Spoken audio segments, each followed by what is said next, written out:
Good morning students, मैं आपकी पूजा ma'am आप सभी का शांति कुंज ऑनलाइन क्लासेस पे स्वागत करती हूँ। बच्चों, आज हम पढ़ेंगे आपकी हिंदी और हिंदी विषय में आज हम पढ़ेंगे पाठ 2 एक सपना, जिसकी हम कहानी पढ़ चुके थे। और बच्चों, हमारा लेसन कंप्लीट हो चुका था, है ना। तो आपको मैंने कुछ होमवर्क भी दिया था। तो चलिए आज हम अपने पाठ को आगे बढ़ाते हैं। तो अपना पाठ 2 खोल लेते हैं। पाठ 2 निकाल लीजिए आप लोग। तो बच्चों, इसके अभ्यास में सबसे पहले देखिए, आपको मैंने कठिन शब्द कहा था लिखने के लिए, आपने कठिन शब्द लिख लिए होंगे। शब्द अर्थ आपको बताए थे लिखने के लिए, वो भी आपने लिख लिया होगा। मौखिक प्रश्न आपको कॉपी में नहीं करने, आपको सिर्फ पढ़ के अपने आप से ऐसे ही करने हैं। तो आज हम लिखना शुरू करते हैं। सही उत्तर पर सही का चिन्ह लगाओ। तो अब जो भी एक्सरसाइज मैं आपको करवाऊंगी वो आपको अपनी कॉपी में लिखनी है, ठीक है। और कैसे लिखेंगे, आपको पिछली बार भी बताया था मैंने कि पहले आप क्वेश्चन उतारेंगे, उसके बाद 4 में से जो सही ऑप्शन होगा, जो सही आंसर होगा, सिर्फ आप वही लिखेंगे। आप चारों उत्तर नहीं लिखेंगे, आप जो सही उत्तर होगा सिर्फ उसी को लिखेंगे। जैसे कि पहला प्रश्न है, सुबह होने पर आदमी कहाँ के लिए निकला? बगदाद के लिए, अपने काम पर, कायरो की तरफ या कहीं नहीं? तो इसका उत्तर है कायरो की तरफ। तो आप इसका उत्तर क्या लिख देंगे? कायरो की तरफ, ठीक है। नंबर 2 क्वेश्चन है, घर में कौन घुस आए?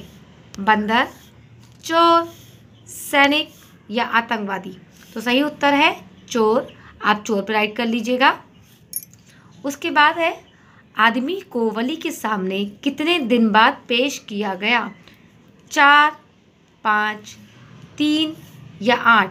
तो सही उत्तर है 3। फोर्थ, वली ने आदमी को सुनाया अपना सपना, चुटकुला, कहानी या फैसला? तो अपना सपना है इसका उत्तर, ठीक है। उसके बाद चलिए हम स्थानों की पूर्ति कर लेते हैं।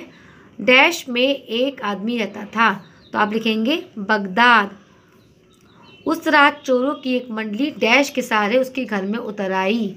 किसके सहारे? सराय के सहारे। नंबर 3, घर के लोग डैश की आहट से उठ गए, चोरों की आहट से उठ गए। शोरगुल सुनकर वली अपने डैश की मदद करने जा पहुंचा, पंथियों। लास्ट है, डैश ने देखा सराय में एक आदमी सोया पड़ा है। किसने देखा? वली ने। वली ने देखा कि पास में एक आदमी सोया पड़ा है। तो ठीक है, आपके सारे स्थानों की पूर्ति हो गए। आपको मैंने पहले बताया कि जो जो मैं करवाती जा रही हूँ ये आप कॉपी में अपनी लिखते जाएंगे। उसके बाद है सही या गलत लिखो। वली बगदाद में रहता था, गलत, इसका आप में गलत लिख देंगे।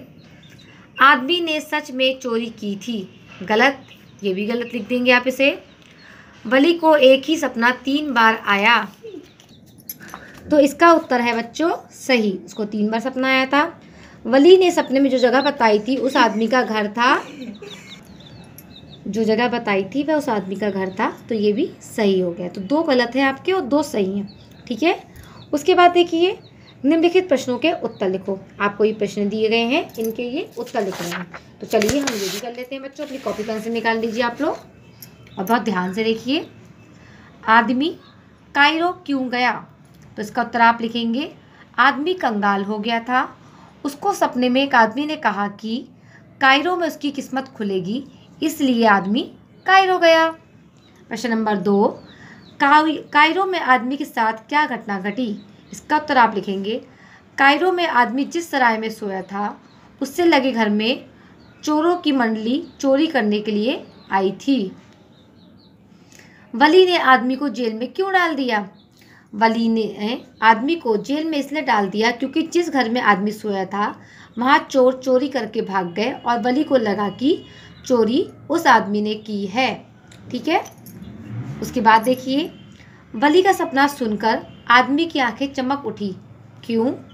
वली का सपना सुनकर आदमी की आंखें चमक उठी क्योंकि वली अपने सपने में जिस जगह और घर की बात कर रहे थे वह उसका अपना घर है या घर था, ठीक है। उसके बाद प्रश्न नंबर 5, क्या आप किस्मत पर विश्वास करते हैं? तो ये आपको स्वयं करना है बच्चों, आपको अपने हिसाब से उत्तर लिखना है जो आपको सही लगता है। तो देख लीजिए, इसकी आप लोग स्क्रीनशॉट कर लीजिएगा पहले, उसके बाद उत्तर को आप कॉपी में लिख लीजिएगा, ठीक है। आप इसी की देखिए स्क्रीनशॉट ले लीजिए, इस प्रकार से ले लिया आपने स्क्रीनशॉट, आप ये कॉपी में अपने कर लीजिएगा। तो इसका मतलब बच्चों मैंने आपको क्या क्या करवा दिया?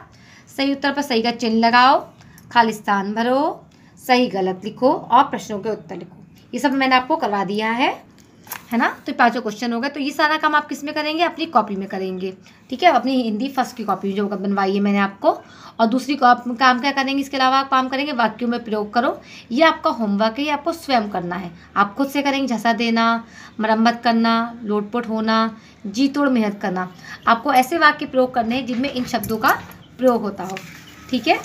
तो आज की क्लास में बस इतना ही बच्चों।